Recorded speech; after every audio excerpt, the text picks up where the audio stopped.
ساتھ مدینے سے کربلا تک آئی ہے، ان سے اچھی اور ان سے زیادہ صلہ رحمی کرنے والے کو اور کسی کو نہیں پاتا، نہ اس میں اہل بیت کسی اور کی ہے، جو اہل بیت سید الشہداء نے بنی، ٹھیک ہے نا؟ اب سید الشہداء کے ساتھ کون کون ہے اور کس انداز سے امام حسین علیہ السلام کے ساتھ امام کا دفاع کر رہے ہیں اور حفظ اسلام کر رہے ہیں۔ میں اپنی نوجوان بھائیوں سے گزارش کروں گا کہ میرے ساتھ ہیں تاکہ پھر آخر میں مشکل نہ ہو۔ اگر آپ شروع سے میرا ساتھ دیں تو نتیجے پر جہاں میں لے جانا چاہوں وہاں تک چل سکتے ہیں، تبھی جا کر فضیلت علی اصغر سمجھ میں آئے گی۔ اگر آپ نے ابتدائی چھوڑ دی تو پھر مشکل ہوگی کہ کیا کہنا چاہتے سمجھ میں نہیں آئے گا۔ اللہ نے بشر کو پیدا کیا، انسان کو بنایا، اور جب بنا دیا انسان کو اختیار دیا، اور اختیار دینے کے بعد اعلان کیا کہ ہم خود خدا کہہ رہا ہے، یعنی جان جانا تکمیلی ہے، ہم نے تم کو قبائل اور عشیروں میں تقسیم کیا۔ قبیلہ مفرد ہے، قبائل اس کی جمع، عشیرہ مفرد ہے اور عشائر اس کی جمع۔ قبیلہ اور عشیرہ دونوں کا فرق پہلے سمجھ لیں۔ کوئی درخت ہو، اس کے ساتھ جو تنا ہوگا اس کے بعد جو شاخیں نکلے گی تو اس تنے کو شجر کہتے ہیں، ٹھیک؟ اس کے بعد شاخیں تقسیم ہوتی ہے، جو ٹہنیاں نکل آتی ہے، ہر شاخ میں بھی کچھ شاخیں ہوتی ہیں، ہر ٹہنی میں بھی کچھ شاخیں نکل آتی ہیں، لیکن ہر شاخ پر پتا ہوتا ہے، اور اس پتے کا تعلق بظاہر ایک چھوٹی سی ٹہنی سے ہوتا ہے، اور اس ٹہنی کا تعلق ایک شاخ سے ہوتا ہے، اور اس شاخ کا تعلق درخت سے ہوتا ہے۔ ہم ایک بار واضح کی پھر سے پکڑا، درخت تنا، اس کے لیے ایک شاخ، ہر شاخ ایک ٹہنی اور ہر ٹہنی پر ایک پتا، تو اس درخت کو کہتے ہیں شجر، اور اس سے جو نکل کر شاخوں سے ٹہنی میں ابھر آئے ان کو پتے کہتے ہیں، ہے نا؟ یہاں تک بات ہوگی، اب میں نام بدل دوں تو سمجھ میں آ جائے گا۔ اس درخت کو کہتے ہیں قبیلہ، جو شاخیں اور ان میں ٹہنی نکل آئے اس کو کہتے ہیں عشیرہ، اور ہر پتا اپنی ایک خاص ٹہنی سے تعلق رکھتا ہے، اور وہ مختلف ٹہنی آ کر شاخوں سے ملتی ہے اور شاخ درخت سے ملتے ہیں، تو پتا چلا ہر فرد کا تعلق کسی نہ کسی عشیرے اور وہ عشیرہ کسی نہ کسی قبیلے سے تعلق رکھتا ہے۔ اب امام فرمایا ہم نے تم کو قبائل میں اور عشیروں میں تقسیم کیا، اللہ فرمایا قرآن میں۔ اب امام صادق محمد علیہ السلام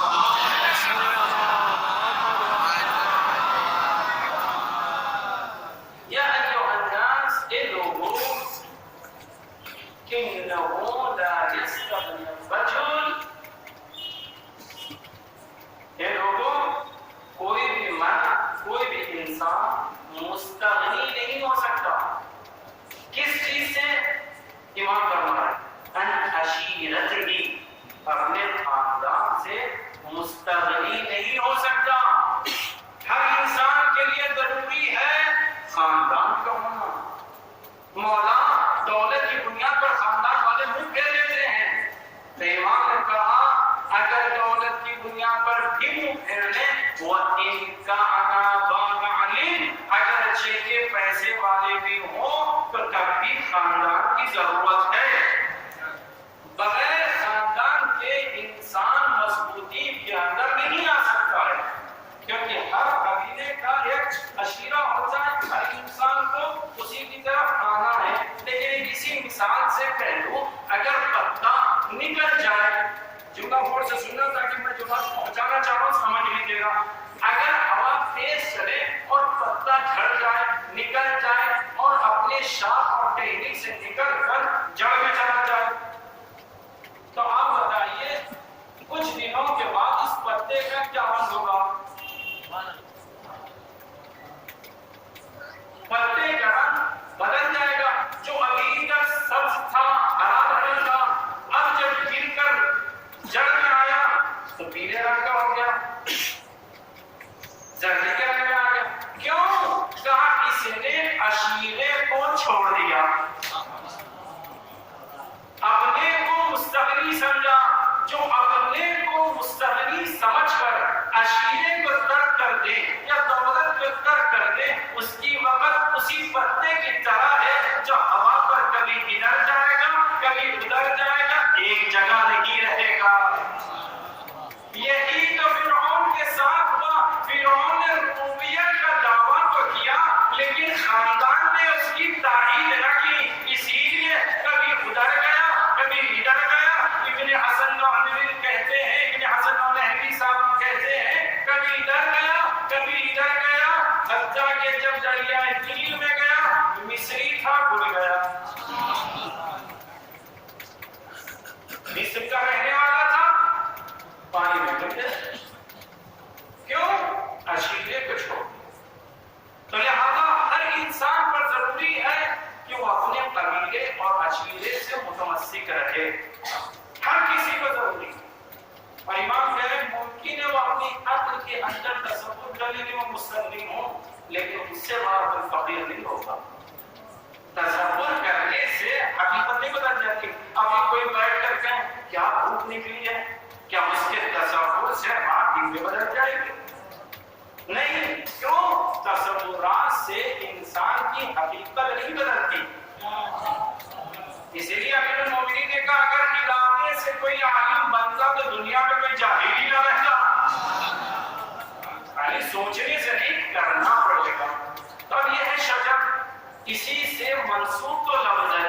میں نوجوان بھائیوں کو کہہ دوں، پہلا لفظ شجر طیبہ، دوسرا لفظ شجر ملعونہ. شجر جو ہوتا ہے آپ کس نسل سے، کبھی سادات، اس سادات میں کہاں ہمارے جد امجد فلاں، جیسے کہ سادات ہو تاکہ بات واضح ہو جائے. آپ اونا کے قریب ایک جنیا کہہ کر قریہ ہے، آپ وہاں جائیں تو 5000 سے زیادہ صرف سادات کی آبادی، صرف سادات. ان تمام سادات سے پوچھیں کہ آپ وہاں کہاں سے پہنچے؟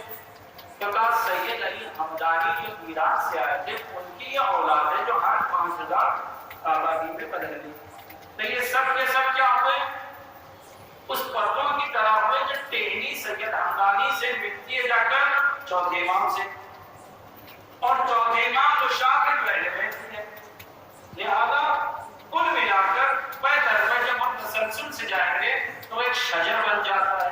اسی لیے سادات جو تھے، بڑی غور سے سننے کا بات ہے، سادات جو ہے ان کے یہاں شجرہ رکھا جاتا ہے، بالا پر درخت بنایا جاتا ہے، اس میں آل محمد کے نام، اس کے بعد کہاں سے کون سی نسل کر چلی ہے، کہاں پہنچی ہے، کس انداز تک پہنچی ہے. قرار صاحب کا جملہ عرض کر دوں یہاں پر، سادات نے شجرے کو سنبھالے. بڑی غور سے بات سنیے گا، سادات نے شجرے سنبھالے، لیکن وہ کہتے ہیں بعض افراد کے بارے میں کچھ نہیں کہہ سکتا. سید ہے میں کام کر لیتا ہوں لیکن یقین نہیں آتا. لیکن دو چار ایسے ہیں جن پر یقین آتا ہے یہ سید ہے. کسی سید نے پوچھا کہ آپ کو ان پر کیسے یقین آتا؟ کہا میں نے اپنی آنکھوں سے انہیں بنتے دیکھا. پہلے تھے کچھ، اب بن گئے سید کا، ان کو بنتے دیکھا اس لیے یقین آیا. سادات ہے، ان کا احترام ہے، لہذا شجرے اہم ہوتے ہیں. اب دونوں شجروں کی خصوصیت سنیے. شجر طیبہ وہ جب تو امام حسن مصطفیٰ علیہ السلام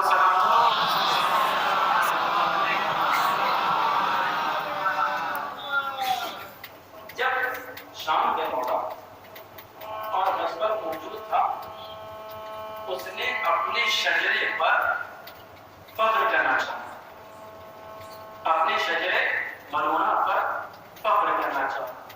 تو امام حسن مصطفیٰ علیہ السلام نے جو مقایسہ کیا اس مقایسے کو سنیے.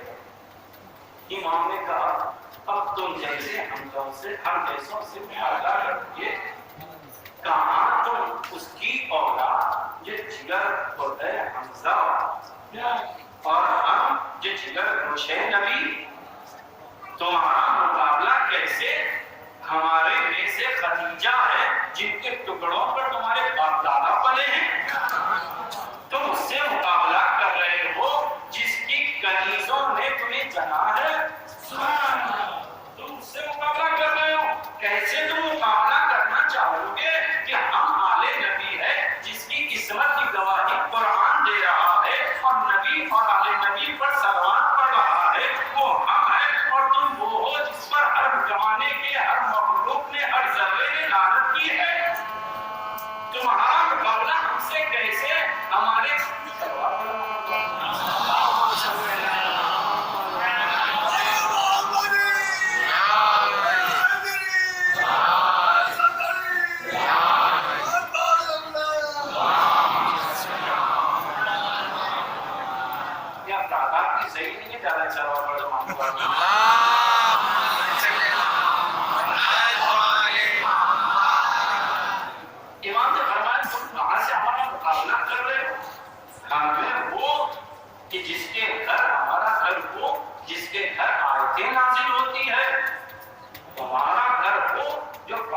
کا مرکز ہے.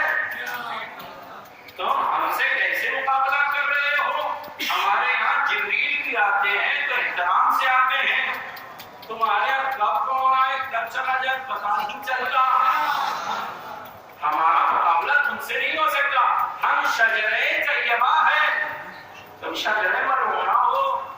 مقابلہ کس زاویے سے؟ کسی زاویے سے نہیں ہو سکتا. اب نتیجہ کیا ہوا؟ اس جملے کو اگر آپ نے سمجھ لیا دور حاضر میں فضیلت یہی سمجھ لی جن سے بات کی طرف لے جانا چاہتا. شجرے ملعونہ نے ہر زاویے سے کوشش کی شجرے طیبہ کو مٹانے.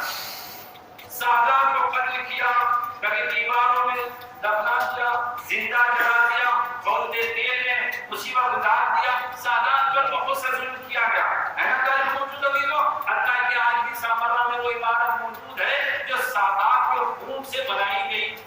جن سادات کو بہت ظلم کیا گیا. شجرے طیبہ کو ختم کرنے کے لیے شجرے ملعونہ نے بہت سا ظلم کیا.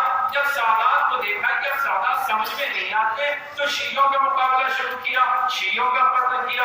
یہاں تک کہہ دیا ایک کو قتل کرو جنت میں چلے جاؤ. ہے نا دیدو, قتل کرو جنت میں چلے جاؤ. نادان قتل کرنے سے جنت نہیں ملتی ہے, جان بچانے سے جنت ملتی ہے. ٹھیک ہے, لیکن کا قتل کر دو تو یا علی کہے, قتل کر دو تو یا علی کہے, قتل کر دو. یہاں تک کہ شجرے ملعونہ کے کچھ افراد نے آثار آل محمد کو زمین سے مٹانا شروع کر دیا. کبھی گھر کو ڈھا دیا, ساتھ رہنا عزیزوں میرے, کبھی گھر کو ڈھا دیا, کبھی عمارت کو ڈھا دیا, حتیٰ کہ قبر کے سائے کو ہٹا دیا. حتیٰ کہ قبر کے سائے کو ہٹا دیا. کیوں؟ کہ اس لیے کہ یہ وہ آثار ہے. جملہ غور سے سننا, یہ وہ آثار ہے کہ جس کو دیکھ کر یہ اپنے ایمان کو تازہ کرتے ہیں. ہے نا عزیزوں میرے ساتھ, میں جو جملہ جواب میں عرض کرنا چاہ رہا ہوں, اگر سب نے ساتھ دیا تو سمجھ رہا یہ جواب صحیح ہے. سب اگر ساتھ دیں گے وہ کیا, انہوں نے کیا کہا, یہ وہ لوگ ہیں, یہ وہ لوگ ہیں جو ان کے آثار سے اپنے ایمان کو تازہ کرتے ہیں. ولو بالفرد, ولو بالفرد, لاکھ نہیں, ہزار نہیں, کروڑوں مرتبہ خدا کا خاصہ, خدا کا خاصہ. کبھی ہم کربلا ختم ہو جائے, اللہ نہ پھر سے کرو, نجف ختم ہو جائے, قاسمین سامرا سب کچھ ظلم ہو جائے تو کیا ارے ختم ہو گئے. جہاں تک کوشش کر لو سب کچھ ڈھا سکتے ہو, لیکن ایک ایسی جگہ ہے جہاں کتنا بھی بڑا بادشاہ ہو یا کتنا بھی بڑا کوئی ہو, اس کو وہاں آ کر سجدہ کرنا پڑے گا. وہ ہے کیا چیز کا کچھ چیز ڈھائے نہ ڈھائے, یہ سب چیز مدینے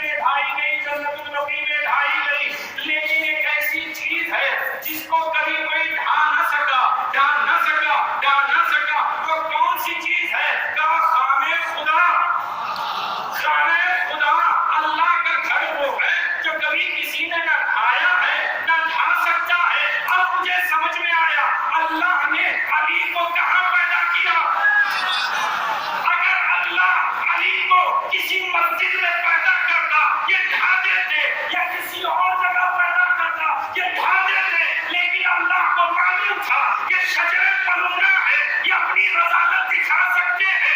ابراہیم ایسا گھر بناؤ، میں اپنے بلی کو بھیجوں گا جو جوفے کعبہ میں پیدا ہوگا۔ اب سمجھ میں آیا دنیا کتنا بھی علی سے چلتی رہے، لیکن جہاں علی پیدا ہوا بس سجدہ کر کے کہنا پڑے گا اللہ اکبر، اللہ اکبر۔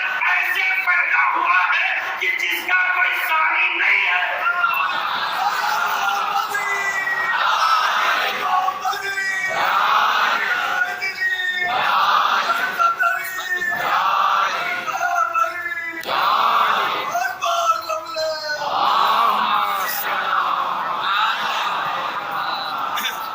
تم کچھ نہیں کر لو، لیکن اللہ ہر کسی کی طبیعت سے واقف ہے۔ ایسی جگہ پیدا کیا یا جا کر سجدہ ہی کرنا پڑے گا۔ ہر جگہ چننے کو حرمت قرار دو، یہاں چننا ضروری سمجھیے۔ کچھ بھی کر لو، وہ سجدہ تکبر میں طواف نہ کرے۔ اللہ نے کہا واجب ہے اسی کا طواف کرو۔ اور سب سے بڑی بات یہ ہے کہ لوگ کچھ بھی کریں، اگر بڑا غور سے جملہ سنیے، لوگ علی والوں پر ظلم کرتے ہیں، یہ سوچ کر ظلم کیا کہ اگر علی پر، اولاد علی پر، شیعان علی پر ظلم کریں گے یہ ختم ہو جائیں گے، یہ نادان۔ ہم تو زبان رکھتے ہیں، تم کاٹ سکتے ہو، سونے پر چڑھا سکتے ہو، زندہ دفن کر سکتے ہو، لیکن اگر ہم نے اپنی زبان روک لی، اور سے جملہ سنیے گا، اگر ہم نے یا علی کہنا چھوڑ دیا، خدا نہ خاصہ کبھی ایسا نہ ہو، لیکن ہم نے چھوڑ دیا، تو یاد رکھیے زبان والے رک سکتے ہیں، بے زبان نہیں رک سکتے۔ اور اگر بے زبانوں نے، بڑا جملہ غور سے سنیے گا عزیزو، بے زبانوں نے علی کے دشمنوں پر اپنی رحمت کو نازل کرنا بند کر دے تو یہ زندہ دفن بھی نہیں ہو سکتے۔ یہ ایسے حالت میں پھریں گے جو مردوں کی شکل لے کر پھریں گے، لیکن ابھی بھی تو ویسے ہی ہے۔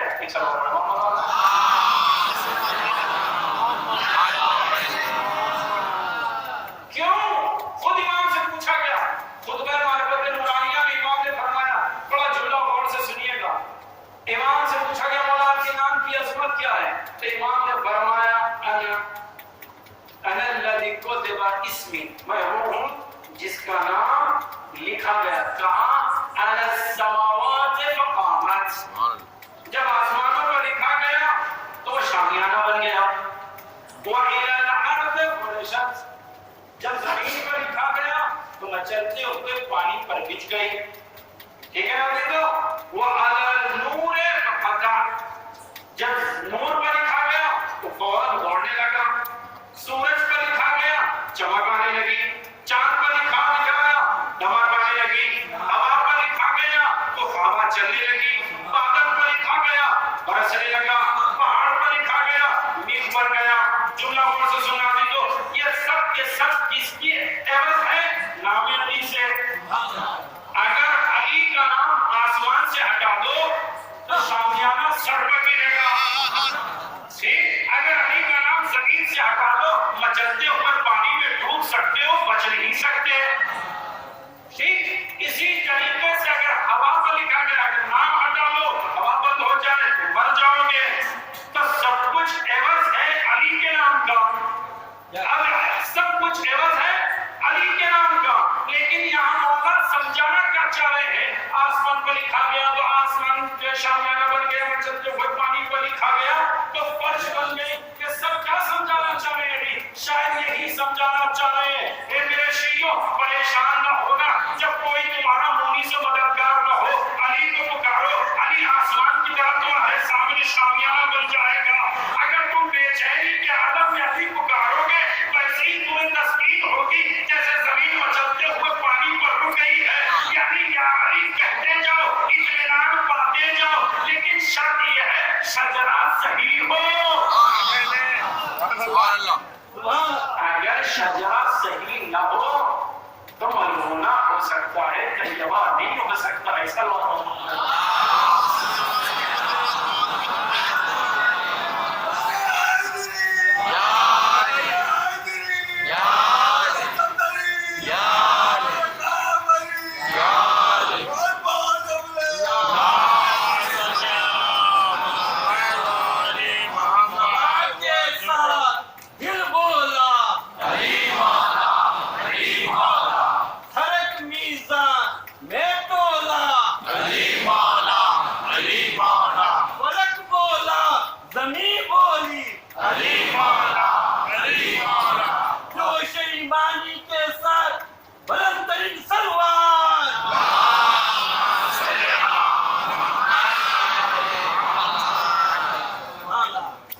شجرہ طیبہ ہونا چاہیے. ٹھیک ہے.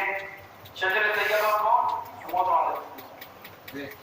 کسی معترض نے اعتراض کیا. اعتراض بڑا اچھا ہے، بڑا سنیے گا. اس لیے سوال کرنا برا نہیں ہے، لیکن اپنی جہالت پر مصر رہنا برا ہے. سوال کیجیے، ہم جواب دینے کے لیے حاضر ہیں. ہم تو اس کے ماننے والے جو ممبر پر جا کر کہے سلونی جو پوچھنا ہے پوچھو. آپ سوال کیجیے گا، لیکن اپنے جد کی طرح ابو جہل کی طرح مصر نہ رہیے گا. ٹھیک ہے نا؟ تو سوال کیجیے گا. سوال کرنے والے نے کہا یہ کون سی بات ہے کہ ہر رتبہ، اور سے سنا، ہر رتبہ اللہ نے علیہ محمد کو دیا، دوسرے قبیلے کو بھی دیتا یا دوسرے عشیرے کو بھی دیتا. پھر کون سا رتبہ؟ کیا سید المرسلین نبی کو بنایا تو بنی ہاشم نے رکھا. سید الوسیع علی کو بنایا تو بھی بنی ہاشم نے رکھا. جناب زہرا کو سید النساء العالمین بنایا تو بھی بنی ہاشم نے رکھا. حسنین کو بنایا سید شباب اہل جنہ تو بھی بنی ہاشم نے رکھا. حضرت اللہ دنیا کے سیاسی افراد کا مزاج رکھا، کسی ایک عشیرے کو کچھ نہیں دیتا. بنی ہاشم نے نبی کو بھیجا، دوسرے خاندان میں حبیب کو بھیجتا، تیسرے خاندان میں جناب زہرا کو رکھتا، اسی طریقے سے اور قبیلوں میں حسنین کو رکھتا. تو سب کے سب کلمہ پڑھ لیتے. معترض کا اشکال سمجھنا ہے.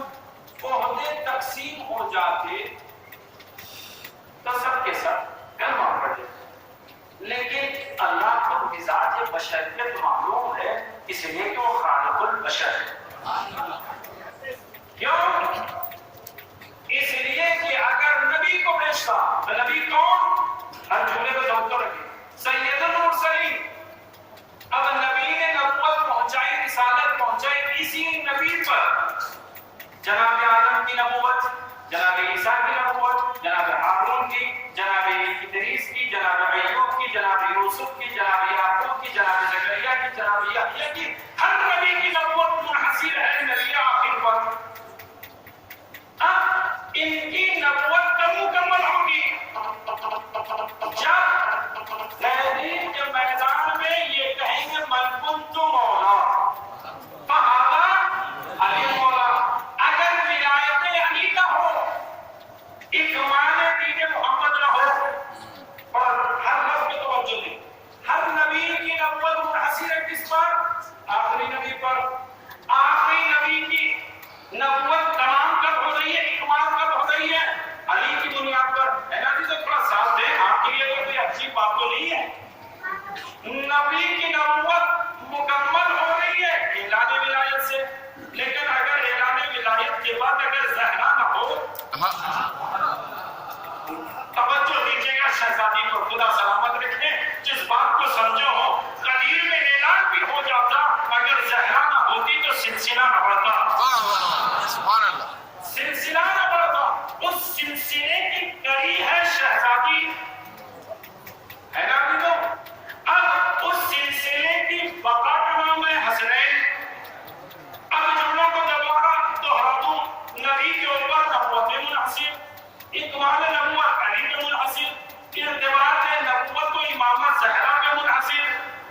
اجتماع کہتے ہیں. مثلا 10 افراد ہیں، 7-8 لوگ جمع ہو گئے تو کہتے ہیں اجتماع ہو گئے. لیکن فاکتملنا ہم کامل ہو گئے جب 10 کے 10 جمع ہو تو ہی کامل ہوگا. اگر 10 میں سے 9 جمع ہو تو اجتماع کا لفظ استعمال نہیں ہوتا. فاکتملنا کا لفظ استعمال نہیں ہوتا. فاجتمعنا کا لفظ استعمال ہوگا لیکن فاکتملنا کا لفظ نہیں ہوگا. پھر سے بولو تو اجتماع میں اگر 10 افراد مطلوب ہے، 8 آ گئے تو اجتماع کا لفظ استعمال ہو سکتا ہے لیکن فاکتملنا کا لفظ استعمال تو دیجیے اپنے تو فاکتملنا کا لفظ استعمال نہیں ہو سکتا. لیکن 10 کے 10 جمع ہو جائیں تو فاکتملنا کا لفظ ہوتا ہے نا جی. تو میرے ساتھ آئیے حدیث قصہ میں کیا پڑھتے ہیں. جب نبی آئے چادر کو اوڑھا، حسنین آئے شہزادی کے پاس آ کے کہا نانا کہاں ہے؟ چادر میں. چلے گئے نبی کے ساتھ حسنین آ گئے. علی نے پوچھا بی بی میں چچا صاحب بھائی کو محسوس کرو، کہا چادر میں ہے. چلے گئے شہزادی آئی، کہا بابا اجازت دے ہم بھی چادر میں آ جائیں. شہزادی کو اجازت ملی. اب لفظ کیا ہے؟ اب فاجتمعنا کا لفظ نہیں ہے بلکہ فاکتمعنا کا لفظ ہے. یعنی ہر نور اپنی حیثیت رکھتا ہے لیکن جب نور سیدہ آئے گا تبھی مکمل ہوگا. میرے ساتھ تو جب نور زہرا آئے گا تبھی یہ منجدن کا نور کامل ہوگا. یعنی اگر نور زہرا ہو تو نبی کی معرفت بھی ہوگی، علی کی ولایت بھی ہوگی، حسنین کی شہادت بھی ہوگی. اگر زہرا کو چھوڑ دیا نہ مسلمان رہے نہ مومن رہے نہ کسی چیز پر باقی رہ سکتے ہیں. اسی لیے جب علامہ امینی سے بڑے بڑوں نے پوچھا آپ کس کو امام مانتے ہیں، جواب پر دھیان دینا بھی دو، کس کو امام مانتے ہیں. کہا جب غور سے سننا بھی دو، کہا علامہ امینی آپ کس کو امام مانتے ہیں. علامہ امینی نے کہا ارے بعد شہادت رسول جس کو زہرا نے اپنا امام مانا میں اس کو امام مانتا ہوں.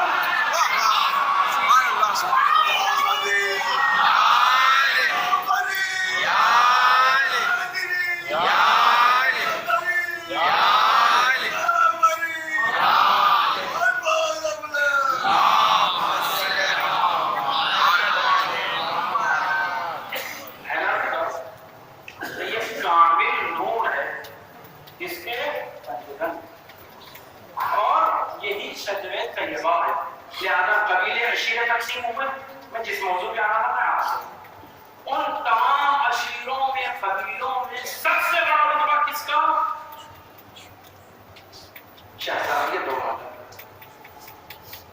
ایک لفظ شہزادی کے قبیلے میں عرض کر دوں تاکہ ثواب بھی مل جائے. آپ ایک بات بھی سنیے. بیٹی خاتون کے 3 مرحلے یا بیٹی ہوتی ہے یا شریک حیات زوجہ ہوتی ہے یا ماں ہوتی ہے. بیٹی ہوتی ہے رحمت، البنات رحمت والبنون نعمت. بیٹی ہے رحمت اور بیٹے ہیں نعمت. قیامت میں نعمت کا سوال ہے، رحمت کا نہیں. سبحان اللہ. بیٹی ہے رحمت. اس کا دوسرا مرحلہ کیا ہے؟ شریک حیات زوجہ. کیوں شادی کرے؟ کہا جو دین تمہارا ناقص ہے شادی سے کامل ہو جائے گا. جو ابھی تک جس پہ دین تھا شادی کیے تو مکمل دین ہو گیا. پھر ماں کا رتبہ بنا. اولاد کے لیے ماں کا رتبہ کیا ہے؟ کہا ان کے قدموں میں جنت ہے. 3 مرحلے سمجھ میں آتی. تو پہلا رحمت، دوسرا اکمال ایمان اور تیسرا ہے کیا؟ قدموں میں جنت. سلام بی بی زہرا پر. بیٹی بنی کس کے لیے؟ رحمت للعالمین کے لیے رحمت. رحمت للعالمین کے لیے رحمت. اور شادی کا وقت آیا تو ایمان کامل بنی کس کے لیے؟ کل ایمان کے لیے.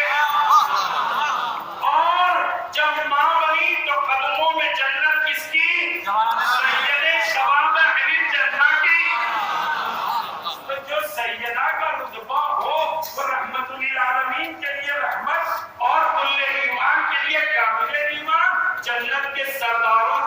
جنت، یہ حبیبی ذرا تو یہ تین رتبے پائے جاتے ہیں، ہے نا جی؟ تو اس کے بعد اللہ نے کیا کہا؟ امام بھی فرماتے ہیں عشیرے کا خیال رکھو۔ تمہارا کیوں عشیرے کا خیال رکھے؟ امام فرماتا ہے ایھا الناس فإنه لا يستغني الرجل وإن كان ذا مال، اگرچہ کہ پیسے والا ہو تب بھی مستغنی نہیں ہو سکتا کس سے؟ ان عشیرتہ، وہ اپنے عشیرے اور خاندان سے مستغنی نہیں ہو سکتا۔ کیا بولا؟ اس سے فائدہ کیا ہے؟ امام فرماتے ہیں وَدِفَاعِهِمْ عَنْهُ بِأَيْدِيهِمْ وَأَلْسِنَتِهِمْ، اس لیے کہ یہی خاندان والے ہوتے ہیں جو اس کا دفاع کرتے ہیں، کس سے؟ اپنے زبان سے اور اپنے ہاتھوں سے دفاع کرتے ہیں۔ لہذا خاندان کا احترام کرو، خاندان سے مل کر رہو۔ اب امام ربانی کریم علیہ السلام فرماتے ہیں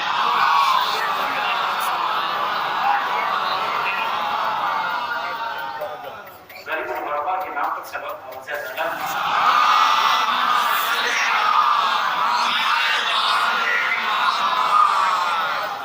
امام نے کیا فرمایا؟ غور سے جملہ سنیے۔ امام کہتے تم مجھ سے ایک وعدہ کرو، میں تمہارے لیے 4 چیزوں کی ضمانت دیتا ہوں۔ امام معصوم کہہ رہے تم ایک وعدہ کرو، میں 4 چیزوں کی ضمانت دیتا ہوں۔ کہ مولا فرزند رسول اللہ بتائیے کون سی چیز کا وعدہ کریں؟ کہ تم صلہ رحمی کرو، اپنے رشتہ داروں سے رشتہ داری برقرار رکھو، میں 4 چیزوں کی ضمانت لیتا ہوں۔ کہا کون سے 4 چیزوں کی ضمانت؟ کہ پہلی چیز ہے تمہارا رزق وسیع ہوگا، زیادہ ہوگا، تم رشتہ داری رکھو۔ کہ دوسرا کہ تمہاری عمر میں اضافہ ہوگا۔ تیسری چیز امام نے فرمائی تمہارے لیے وہ محافظ قرار پائیں گے اور تمہارے لیے وہ ناصر قرار پائیں گے، اور چوتھی چیز جنت کی ضمانت میں لے رہا ہوں۔ اس بات پر اپنے رشتہ داروں سے رشتہ داری رکھو، اپنے خاندان سے خاندان کو ملا کر رکھو۔ یہ جناب اب امام فرماتے ہیں کہ اگر کوئی بندے مومن اپنے رشتہ دار سے ملنے کے لیے، حدیث کو سنانے سے پہلے ایک مفہوم سناؤ، جنگ لڑنا آسان ہے یا مشکل؟ مشکل کیوں؟ ممکن ہے ہاتھ کٹ جائے، ایک دم بچ جائے تو زندگی تمام ہم ایک ہاتھ کے ہو جائیں گے، ممکن ہے پیر کٹ جائے، زخمی ہو جائے، لیکن اگر شہید بھی ہو جائے تو ایک ہی شہید کا سبب۔ لیکن امام فرماتے ہیں اگر کوئی بندے مومن بڑا غور سے سنو، ہماری ولایت دل میں رکھ کر اپنے رشتہ دار کی طرف ایک قدم چڑھائے گا تو اللہ اسے 100 شہید کا ثواب دے گا۔ 100 شہید کا ثواب۔ تو سامنے والے نے پوچھا مولا بس؟ امام نے فرمایا جب دوسرا قدم بڑھائے گا تو اللہ 100 غلام آزاد کرنے کا ثواب دے گا۔ کتنا عظیم رتبہ ہے۔ رشتہ دار کے لیے ایک قدم بڑھاؤ، تمہارے لیے اللہ ثواب دیتا جائے گا۔ جب 10 قدم بڑھائے گا تو آواز قدرت علی ملائکہ بس اب ثواب ہم دیں گے۔ کیوں؟ یہ رشتہ دار کے پاس جا رہا ہے، یا یوں کہوں ایک شمع ولایت دوسرے شمع ولایت کے قریب جا رہا ہے۔ ٹھیک ہے، یہ خاندان کے ملنے کا ثواب۔ لیکن افسوس نہ بات کہاں پر آتی ہے؟ چھوٹی چھوٹی باتوں سے رشتے ختم کر دیں۔ مثالیں دے دوں، اگر مرد ہے تو کہیں اس نے مجھے سلام نہیں کیا، اتنا بڑا ہوگا۔ خاتون ہے تو کہیں اس کا نے دعوت ہی نہیں کی، ہم کیسے اس کے آگے ختم رشتے دار؟ یہ رشتہ داری ہے یا کاروبار ہے؟ رشتہ داری کسے کہتے ہیں؟ امام سے پوچھا گیا مولا سب سے آپ کے نزدیک محبوب عمل کیا ہے؟ تو امام نے کہا جو رشتہ دار رشتہ داری توڑنا چاہے میں اس سے رشتہ داری بڑھانا چاہوں گا۔ کوئی توڑنا چاہے تو اسی سے رشتہ داری بڑھانا چاہوں گا، یہی سب سے محبوب عمل ہے۔ آیت اللہ رسے کے بھی شراطی تو رشتے داروں کے پاس جاتے ہیں، سلام کرتے ہیں، سلام کا جواب نہیں ملتا. جواب سنو گے کیا کہا؟ کہ تم سلام کرو. کہ اب کیوں کروں؟ کہ اس لیے کہ تمہارا سلام کے دو فائدے بھی ہیں. دو فائدے ہیں. ایک یہ کہ تمہارا حق ادا ہوگا شریعت کا، دوسرا تم مطمئن بھی ہو جاؤ گے. سلام کرنے کے بعد اگر کوئی جواب سلام نہ دے تو مطمئن کیسے ہے؟ وہاں پر سے سنیے گا کہ تم جب سلام کرو گے تو ملائکہ نازل ہوں گے، ثواب لکھیں گے کہ تم نے سلام کیا. اس نے جواب نہیں دیا تو کیا ہوگا؟ اس کے فعل میں حرام کام لکھا جائے گا. حرام کام کا نتیجہ کیا ہوگا؟ حرام کام کا نتیجہ کیا ہوگا؟ کہ جوتے پڑیں گے. کہ تمہارا بھی مقصد یہی تھا. تم تو سلام کرو، اگر نہ دے وہ خدا دیکھے گا. تم اپنا حق ادا کرو. سلام ہو تعلیم آل محمد پر، سلام ہو امام پر. جس نے چھٹے امام کے خلاف تلوار نکالی، شہادت امام سے پہلے امام نے اس کے لیے ایک وظیفہ بھیجا.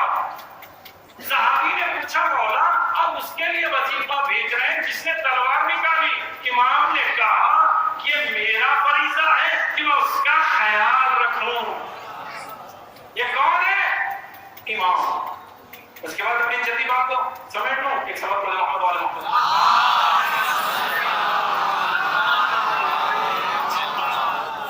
ایک بات سمجھانے کے لیے کون تاکہ رب کو واضح کرتا ہوں. کبھی کبھی زیارت اگر انشاءاللہ سب کو زیارت نصیب ہو، زیارت جائیے. جناب مسلم کے اذن دخول بہت بڑی ہے، ایک صفحے کے برابر ہے. لیکن جب جائیے زیارت تو 2-3 جملوں پہ ختم ہو جاتی ہے. تو کہتے ہیں اذن دخول اتنا بڑا، زیارت بھی بڑی ہونی چاہیے لیکن چھوٹی ہے زیارت. ٹھیک اسی طریقے سے آج کی مجلس مقدمہ بہت بڑا لیکن نتیجہ وہی 4 لفظوں میں. سنیے گا کیا؟ عشیرہ، خاندان. اب اس کے بعد امام فرماتے ہیں اگر کوئی خاندان کے ساتھ ساتھ، بعض لوگ ہوتے بھی ایسے مزاج کے پیغمبر کے زمانے سے آج تک چلے آ رہے ہیں، جو گھر میں اذیتیں دیتے ہیں دنیا کو خوش کرتے ہیں. اب باہر کا کاروبار کریے، ہر کسی کے گھر کی خدمت کریں گے، اپنے گھر میں فرعون وقت ہو جائیں گے. فلاں بات پر سن، فلاں بات پہ فلاں سن، فلاں بات پہ ہڑکی اور تحریف اور بھکانا، ڈانٹنا، پھٹکارنا. کیوں؟ اس لیے کہ بھائی یہ گھر کے بادشاہ ہیں. باہر بڑے خوفزدہ، بڑے معصوم ہیں. امام نے فرمایا، بڑا جملہ سنیے میرا نہیں امام کا. امام فرماتے ہیں اگر کسی کا ایمان دیکھنا ہو تو اس کے گھر سے دیکھو، باہر سے نہ دیکھو.